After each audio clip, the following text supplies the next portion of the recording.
take a deep breath. Imagine the gentle rhythm of waves, the shimmer of sunlight dancing on the water's surface. In your mind's eye, picture a vibrant coral reef, a bustling metropolis of color and life. Thousands of fish, like scattered jewels, dart through intricate structures built over millennia. Now, picture a pod of dolphins, slicing through the waves with effortless grace, their clicks and whistles echoing in the blue expanse. Or perhaps you see the immense, humbling shadow of a blue whale, a living mountain gliding through its liquid kingdom. This is the ocean we know and love. It's the world of breathtaking documentaries and picture-perfect postcards, a place of beauty, wonder, and serene majesty. This familiar world, however, is just the welcoming, sunlit lobby of a skyscraper that plunges miles into absolute darkness. We celebrate the life we can see, but what about the 95% of the ocean that remains unseen, unexplored, and cloaked in perpetual night? Down there, in the crushing pressure and freezing cold, life doesn't just survive. It thrives in ways that defy our imagination and challenge our very definition of what's natural. This isn't a realm of serene beauty. It's a realm of secrets, a place where evolution has been running bizarre experiments for millions of years, far from the sun's gaze. And the results of those experiments are more alien than anything we could have dreamed up. Imagine drifting through this eternal twilight, your sub's lights barely piercing the gloom. Suddenly, a shape resolves itself from the darkness. It's long, pale, and eerily sluggish. Its skin is a ghostly pink, its beady black eyes seem vacant, and a long, blade-like snout juts forward. This is the goblin shark, a living fossil that has haunted the abyss for over 100 million years. It seems almost fragile, ancient, but as it senses prey, something nightmarish happens. In a fraction of a second, its entire jaw catapults forward from its skull, extending to snatch its victim with a set of needle-sharp teeth. It's a biological mechanism so shockingly violent and alien, it feels like a glitch in reality. But the goblin shark is not alone in its strangeness. Venture deeper, to the abyssal plains over 2,000 meters down, and your lights might fall upon something scurrying across the seafloor. It looks disturbingly familiar, like a common woodlouse you'd find under a rock in your garden. Except this one is the size of a football. This is the giant isopod, a product of abyssal gigantism, a mysterious phenomenon where deep-sea creatures grow to enormous sizes. It's a heavily armored scavenger, one of nature's cleanup crew, patiently roaming the darkness for a fallen whale or a giant squid to feast upon for months. Seeing one is like finding a dinosaur in your backyard. It's a creature out of time, a monstrous relic from a forgotten age. Even these phantoms of the deep have a master of the truly bizarre. What if I told you there's a creature named for a monster of folklore, but whose reality is even stranger? It's called the vampire squid from hell, but it's not a squid, and it's certainly not a vampire. It lives in the oxygen minimum zone, a suffocating layer of the ocean where most life cannot survive. Cloaked in velvety black webbing that connects its 8 arms, it drifts like a gothic nightmare.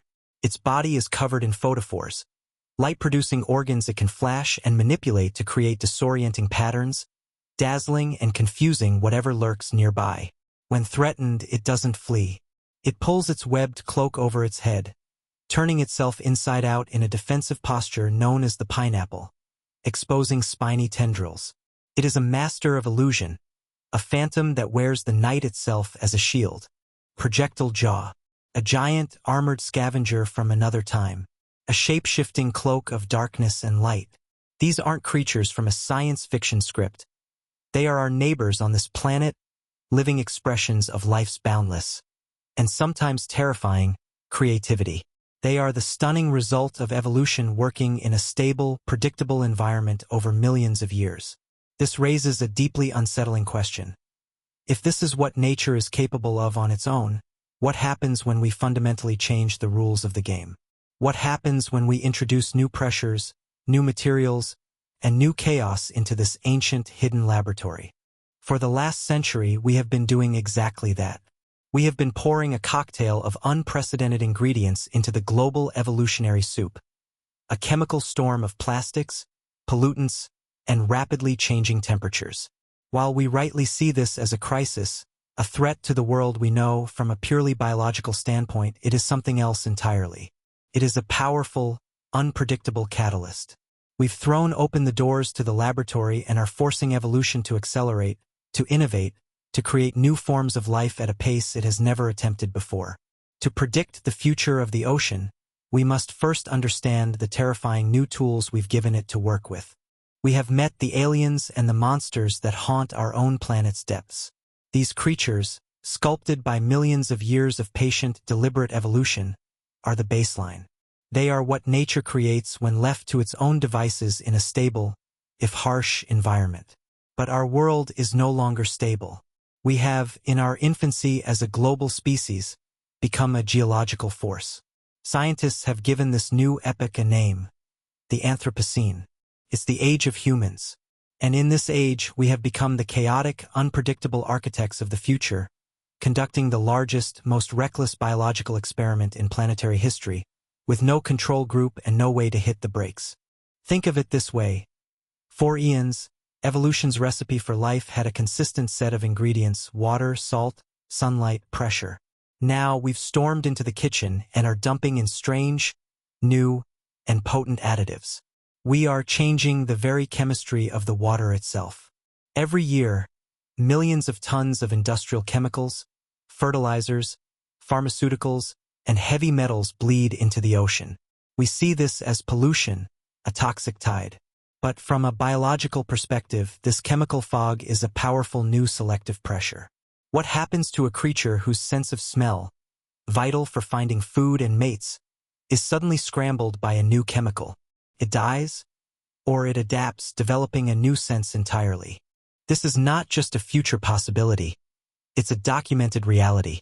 Fish living in estuaries tainted with certain chemicals have been found with altered genes, their reproductive systems warped.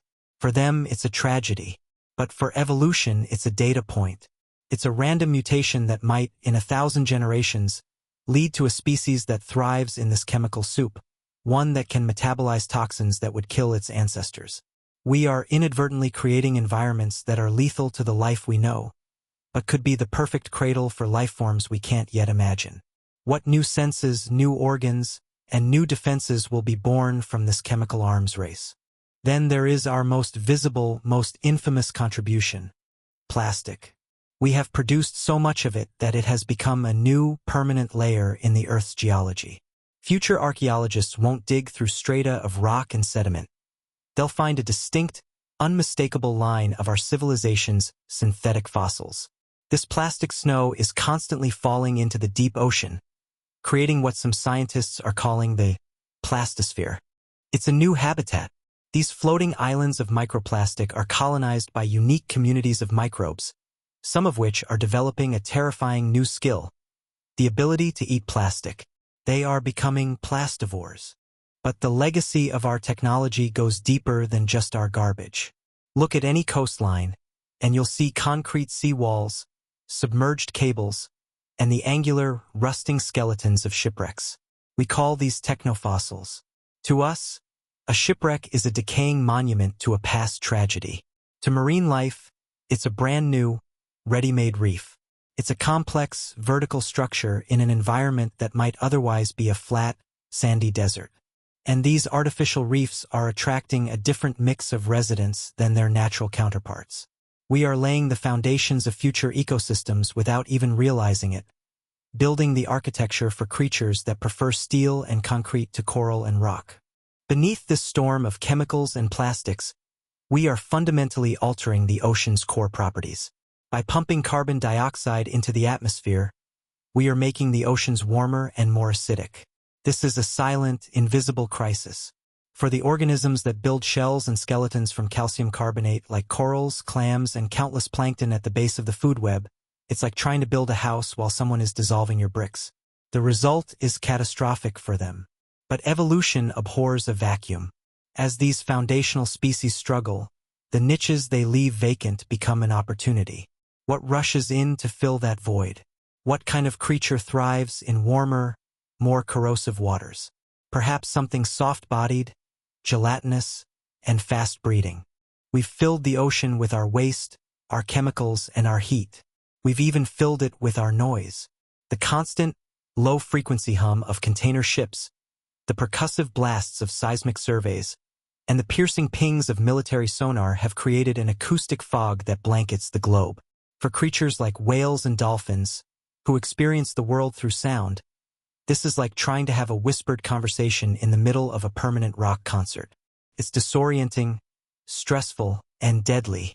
But what if, over generations, a new form of communication evolves?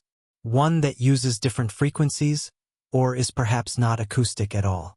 Maybe it's bioluminescent or even telepathic, based on subtle chemical signals. The pressure to adapt is immense, because to be silent in the ocean is to be blind. So this is the new ocean.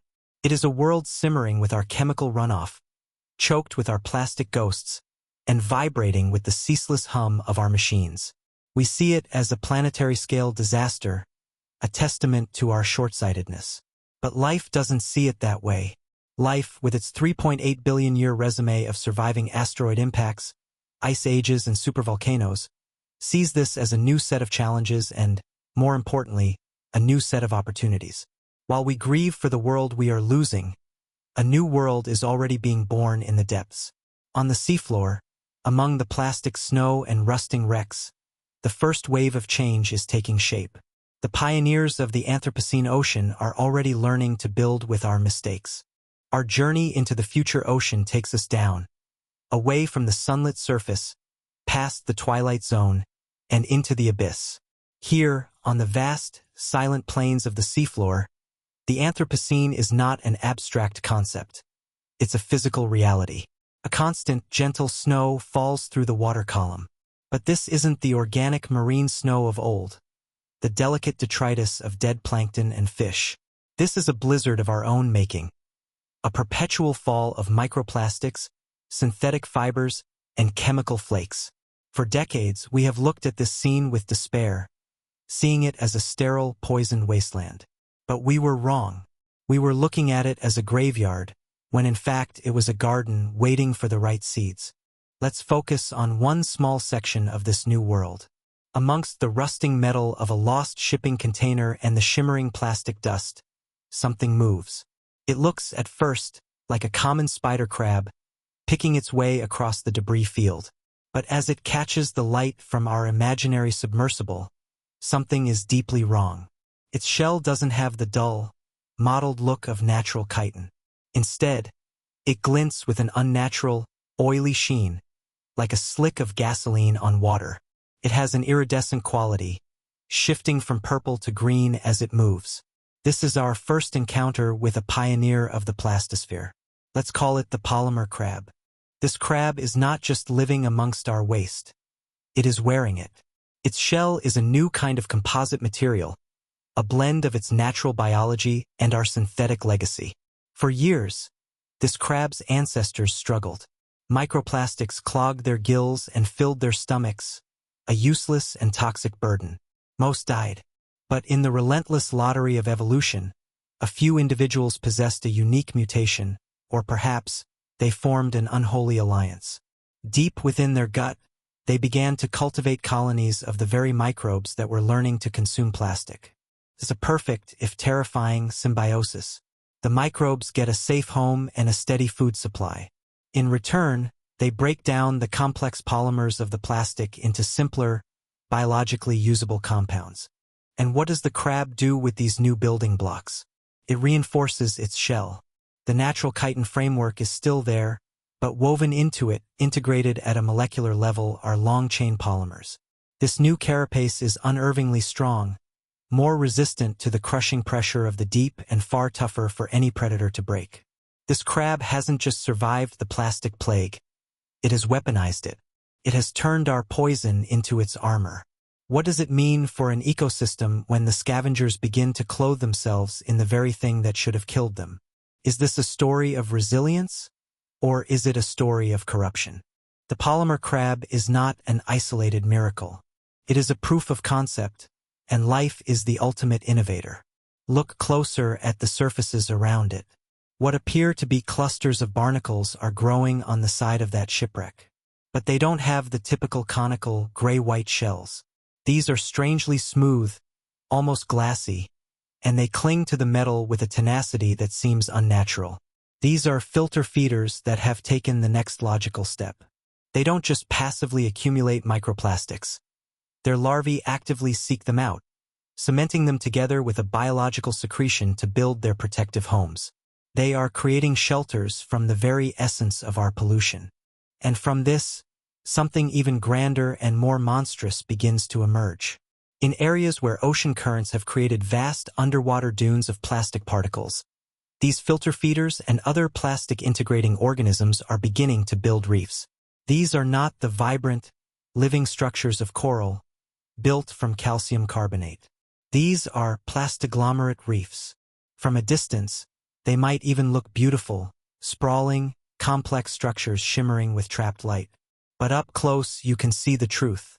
You can see the compressed, melted-down remains of bottle caps, the spectral threads of fishing nets, and the confetti-like fragments of a million plastic bags, all bound together by a living, biological mortar. It's a Frankenstein's ecosystem, a monument to our waste, given a horrifying second life. This is evolution on a small scale, a revolution driven by the humblest of creatures, the scavengers and the filter feeders.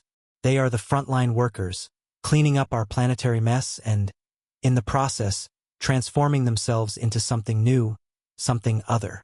They are turning a toxic problem into a biological solution, blurring the line between the artificial and the natural until it ceases to have any meaning. But their work is just the foundation. They are turning our garbage into the building blocks of a new food web. And in the crushing dark of the abyss, far above these strange new reefs, something far more ambitious is happening. The apex predators are not just adapting, they're upgrading. Down on the seafloor, a quiet revolution is underway. The scavengers, the janitors of the deep, are weaving our synthetic sins into their very bodies, building armor from our poison and reefs from our trash. They are the first wave, the proof that life can not only endure our new world but also harness it. But this is adaptation born of desperation, a slow and steady reclamation project. Far above them, in the crushing blackness of the open water, something else is stirring. Here, in the realm of the apex predators, the stakes are higher. The response is not just adaptation. It is a terrifying upgrade. Imagine you are back in your submersible, suspended in a void so absolute it feels like the space between galaxies. The only light for 1,000 miles is the pinprick of your own beams. Suddenly, your sonar, once a reliable guide, is rendered useless by a cacophony of distant shipping and seismic surveys. The acoustic fog of our world. You are blind. But then you see something. A faint glimmer in the distance. It's not the random, sparkling pulse of a jellyfish or the solitary lure of an anglerfish. This is different. It is an intricate, organized pattern of light. A swirling constellation where none should exist. As you watch, mesmerized, the lights begin to coalesce. They form the shimmering, darting shapes of a small school of fish, moving in perfect, hypnotic unison. It's a ghostly ballet in the dark, impossibly beautiful. But your logical mind screams that something is wrong. The fish move too perfectly, their turns too synchronized. There are no individuals, only a single, unified will. Is it a new species? Some unknown type of colonial organism? You are witnessing a phenomenon that defies all known biology. A phantom school of fish dancing in the deepest, darkest theater on Earth. You edge your submersible closer, drawn in by the mystery. The light show intensifies, becoming brighter, more complex, a mesmerizing vortex of blues and greens. Then, without warning, the illusion shatters. The entire school of lightfish vanishes in an instant, replaced by a blinding flash that whites out your viewport. As your eyes adjust, you see it. The source was never a school of fish. It was a single, colossal organism, suspended silently in the water. Descended from a colossal squid, its body is no longer just skin, but a living screen of millions of coordinated photophores. It did not mimic the fish. It projected them, painted a lie with light. Let's call this creature the abyssal stalker. It represents a horrifying evolutionary leap. Its ancestors, the squid, were already masters of camouflage, using chromatophores to change their skin color to blend in. The stalker has fused this ability with bioluminescence. It doesn't just change color, it generates light. It has turned its entire body into a high-resolution biological display, capable of creating dynamic, complex illusions. Why? Because in the noisy Anthropocene ocean, hunting by sound is no longer efficient. Evolution, in its ruthless ingenuity, favored sight. It selected for a predator that could master the only reliable medium left in the abyss: light itself. But this raises the most chilling question of all. Is this complex, hypnotic display just a deeply encoded instinct, like a spider spinning its web? Or is it something more? To create a perfect illusion of a school of fish, the stalker would need to observe its prey, remember their behavior, and replicate it with flawless precision. Does it learn? Does it strategize? When it flashes a pattern of light to communicate with another of its kind across miles of darkness, are they exchanging simple signals? Or are they having a conversation? Are we witnessing the birth of a truly alien intelligence, one that writes its thoughts not in sound or symbols, but in a silent, deadly language of light? Before you can process the implications, the stalker acts. The being you mistook for a ghost in the machine is a hunter, and it has found its prey, a large, deep-sea shark, itself mesmerized by the phantom fish. The stalker's body erupts in another disorienting strobe, confusing the shark's senses. In that moment of paralysis, two immense feeding tentacles, faster than you can track, shoot from the creature's main body. They are not just armed with suckers, but with sharp, rotating hooks that find their mark instantly. It is over in a second. A flash of light, a moment of shocking violence, and then the abyss returns to its silent, brooding darkness, leaving you alone with the terrifying knowledge of what now hunts within it. A single hunter operating with a level of strategy that borders on intellect is a profound and terrifying thought. It implies that the Anthropocene is not just creating monsters of flesh and plastic, but potentially monsters of mind. It suggests that in the crucibles of the deep, a new form of consciousness could be taking shape. But the evolution of a lone, brilliant predator might not be the final, or even the most shocking outcome of our global experiment. What if the next great evolutionary leap isn't a better predator, but a fundamentally different kind of existence? A single, hyper-intelligent hunter is a terrifying thought. But what if the ocean itself is beginning to think? We have stared into the intelligent eyes of a new apex predator, a hunter that paints with light and thinks in strategy. The abyssal stalker is a chilling testament to evolution's power to forge a single, brilliant mind in the dark. But evolution does not always favor the individual. Sometimes its greatest innovations come from the collective, from the legion. A single, hyper-intelligent hunter is a terrifying thought, one we can almost understand as a rival. But what if the next step in evolution isn't a better mind, but a different kind of mind entirely? What if the ocean itself is beginning to think? The concept is not entirely alien. On our own world, we see glimpses of it already. The Portuguese man-o'-war, a creature of shimmering terror, appears to be a single jellyfish. In truth, it is a colonial flotilla of specialized organisms called zooids, bound together, each with a specific job, one for floating, some for feeding, others for defense. In the soil beneath our feet, fungal mycelial networks form vast, interconnected webs that share nutrients and information over acres. Nature has already proven its affinity for creating superorganisms. Now, in the pressure cooker of the Anthropocene, it's taking that concept to its ultimate horrifying conclusion. Imagine a research vessel years from now, mapping a remote abyssal trench. The sonar paints a bizarre picture. An area spanning hundreds of square miles is biologically silent. There are no fish, no crustaceans, no returning signals from any individual lifeforms. Yet, the deep-scan sonar reports a massive, uniform organic signature blanketing the entire region. It's a dead zone that is somehow impossibly alive. A submersible is sent down to investigate this paradox. As it descends, it passes through the last veil of darkness and its lights flare to life, revealing the floor of the trench. There is no mud, no rock, no sand. The entire landscape, as far as the lights can penetrate, is a living, pulsating carpet. It's a mosaic of countless, interconnected nodes, each the size of a dinner plate, glowing with a soft, internal bioluminescence. They thrum with a slow, synchronized rhythm, like a single planetary-scale heart. This is not a collection of creatures. It is one organism. Let's call it the bloom. It is a colonial superorganism, perhaps descended from a humble jellyfish ancestor, that has achieved a scale that beggars belief. We are not looking at an animal. We are looking at a living geography. The bloom has no brain, no central nervous system. To search for one would be like dissecting a single human neuron to find a memory. The mind of the bloom is the entire network. Each individual unit acts as a sensor, tasting the water for chemical traces, feeling the faintest pressure changes from currents miles away, registering temperature shifts to 1,000th of a degree. It communicates these tiny pieces of information to its neighbors through pulses of light and cascades of chemical signals. The thought is the emergent pattern rippling across the whole. It doesn't see the ocean with eyes. It feels the ocean as an extension of its own body. And what does a mind that spans 100 square miles of seafloor do? It does not hunt. Hunting is an act of an individual pursuing another. The bloom is not an individual.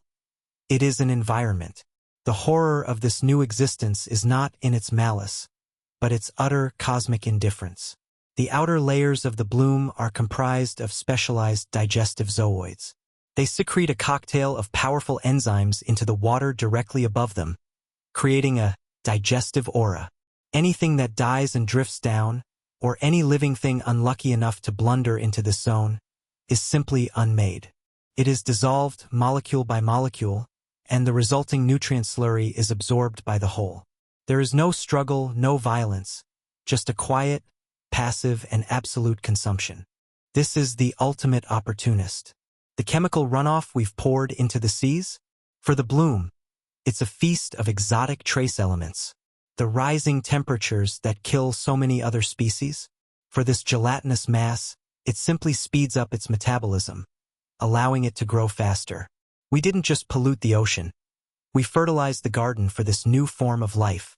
We created the perfect conditions for a planetary-scale consciousness to awaken, one that is utterly alien to us, operating on principles we can barely grasp. Its growth is not a predatory act, but a geological one, like a glacier advancing or a desert spreading. We've looked at scavengers who wear our trash as armor and predators who have mastered light. These are children of an ocean we've changed, creatures we can almost place in the tree of life. But this is something else. The bloom is not a new branch. It's a new tree. A single, thinking predator is a monster you can fight. But how do you fight an ecosystem? How do you reason with a mind whose thoughts are the size of a city and whose lifespan might be measured in millennia? We have forever altered the planet's largest habitat, and now we can only watch and wonder what other strange new gods will rise from the depths we thought we knew. We have journeyed together from the sunlit shores of the familiar to the crushing, eternal night of the abyss. We have met the strange and terrifying new children of our Anthropocene epoch. We have seen the polymer crab, a scavenger that wears our plastic sins as armor. We have witnessed the abyssal stalker, a predator that hunts with a strategic, light-painting intelligence. And we have stood at the edge of the bloom, a superorganism growing into a vast, indifferent mind on the seafloor. These are the inheritors of the ocean we have remade, the logical, horrifying conclusion to the uncontrolled experiment we began a century ago. Now, we must turn our gaze from the depths and look inward to ask the final, most important question. What does this future mean for us? Our first instinct is to label these beings as monsters. It is a deeply human response, a word we use to cage our fear of the unknown. A monster is something that violates the natural order. But what is the natural order anymore? We are the ones who shattered it. We wrote the new rules with our chemical spills, our plastic blizzard, and the heat of our industry. These creatures are not an aberration. They are the most natural thing in the world. They are life's unflinching, logical response to the new reality we created. We are like children who, having thrown every strange ingredient we could find into a pot, are now terrified of the brew that begins to bubble over. These are not our monsters. They are our legacy. For all of human history, we have comforted ourselves with the idea that we are the pinnacle of evolution on this planet. Our intelligence, our technology, our ability to reshape the world. It all pointed to us as the final, triumphant product of life's long journey. This new ocean shatters that comfortable delusion. How can we claim supremacy in a world that contains the abyssal stalker, a being whose alien intellect we cannot measure, one that may be learning and strategizing in ways we can't comprehend? How can we feel like masters of a planet that is host to the bloom, a distributed consciousness so vast and so alien that our individual minds seem like flickering candles next to its biological bonfire? We didn't just create new species. We may have created our successors. This forces us to confront our own fragility, our own sudden smallness. We are no longer the lone intelligence on Earth, but a noisy, anxious tenant in a house that is awakening to new, and perhaps greater landlords. This is a unique kind of existential horror. It is not the fear of a violent alien invasion from the stars, but the slow, dawning realization that alien life has been born right here, beneath us, a direct consequence of our own actions. The terror is not that they will come for us with malice, but that they might not think of us at all. We could become nothing more than a curious environmental variable to them, a noisy, warm anomaly in the waters above their domain. Let us return one last time to the viewport of our deep-sea submersible. We are hanging in the abyss, but the darkness is no longer empty. We know now that it is a cradle. It is a womb.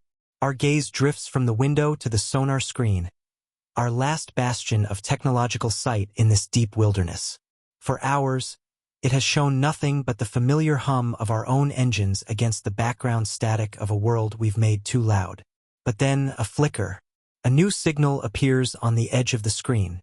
It's a biological mass, impossibly large, moving with a slow, deliberate purpose that is neither the drift of a current nor the frantic swim of a whale.